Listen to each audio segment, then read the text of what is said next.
Ngayong buwan ng graduation, ilang kwento ng pagsisikap ang pwedeng paghugutan ng inspirasyon ng ating mga kababayan.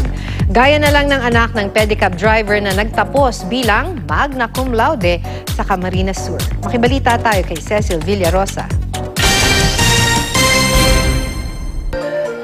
Kapag may tiyaga, hindi lang basta nilaga ang makukuha. Gaya ni Sandra Ramos na nagtapos na magna cum laude sa Magaraw, Camarines Sur. Sobrang grateful po ako na kahit wala man po kaming madaming pera or magandang bahay, sobrang masaya po ako.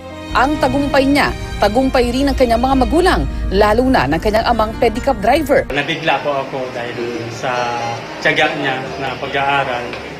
Tapos sinurpresa niya po ako na ganito po yung natatanggap niya po ng award ko. Magtatrabaho na raw si Sandra para masuklian ang sakripisyo ng mga magulang at para matulungan ang dalawa niyang nakababatang kapatid.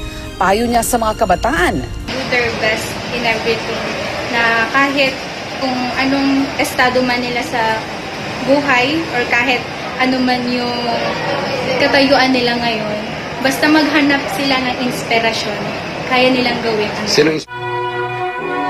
Isang natatanging leksyon ang itinuro ng isang guro sa kanyang mga estudyante sa Malungon, Sarangani, ang kahalagahan ng pagbibigayan. Hinangaan online ang mga larawan ni Teacher Virgita Diaz.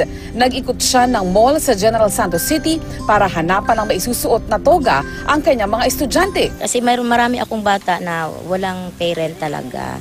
Walang mama, walang papa, ganon. So parang naramdaman ko ba na baka darating na ang araw na graduation at wala silang maisuot. Kahit maliit lang ang sahod ni Teacher Virgita, hindi naman daw mapapantayan ang saya na naramdaman niya para sa mga bata. Sariling bulsa ko po, sir. Masaya naman ako. Basta naibigay ko lang, yung nakita ko lang na masaya ang mga bata ko.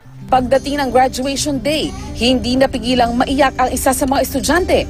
Si Teacher Virgita raw kasi ang nagsilbing ikalawang magulang sa mga bata. Masayang-masaya po ako kasi kahit na wala akong nanay at tatay, tinutulungan pa rin kami ni Teacher.